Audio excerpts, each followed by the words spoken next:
Hi class.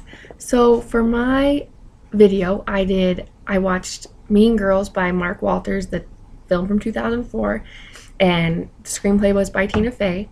Um, I never realized how many, well, not how many, how much communication and all the devices and everything in it are in everyday life and especially in films until reading our chapters and then watching the film, and it was everywhere, and I never expected, well, I guess never really thought about it before. um, a couple of the devices that I had in my paper that I really noticed in the film were stereotypes, and obviously anyone who's seen the film can see that because it's the classic high school cliques, jocks, preps, all of that everywhere. That's basically what the film is a bunch of stereotypes. I also noticed how it showed a lot of reflected appraisal, and how with self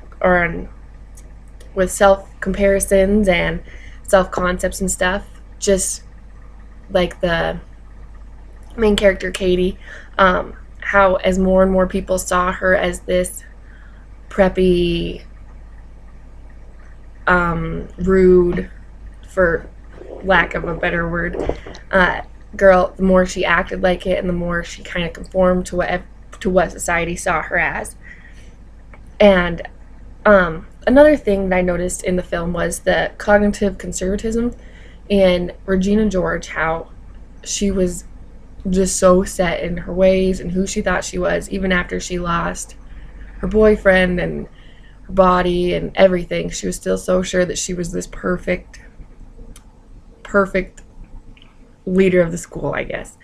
And the last main thing that really stuck out to me in the film was the self-fulfilling prophecy in it, which was basically what the film was. So of course there's the 4 stages to the self-fulfilling prophecy, which is holding an expectation. And in the film it was when Janice and Damien all hold this expectation of, Katie going into the Plastics, which is the popular group, and taking them out from the inside and everything. And so then the next step is behaving in accordance, which Katie did. She dressed, took the time to get her hair and her makeup done every day and wore pink on Wednesdays, and she was behaving in accordance with what they thought was going to happen. Of course, the third is that expectation coming to pass, which it did. Soon she wasn't just behaving like that. That's who she actually was, and who she felt like she was, and everyone around her was sure she was.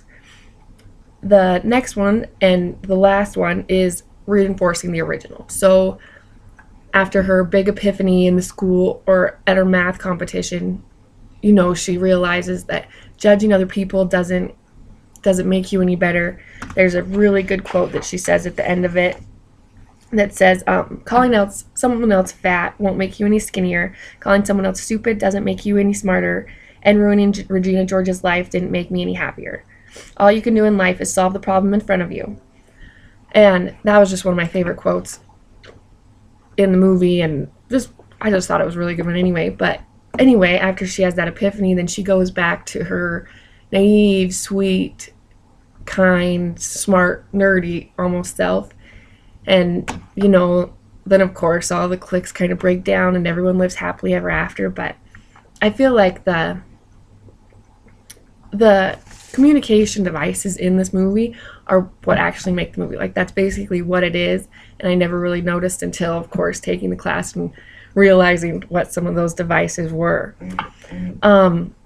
Yeah, I just thought it was really good movie because of those devices. And I mean, I'm sure most people have probably seen this movie, but if not, it's a good one to watch. And I mean, it is definitely lots of stereotypes like you'd consider, or like that you'd think there would be, but just I think the communication devices are what really make it and pull it together, and kind of what it's based off of.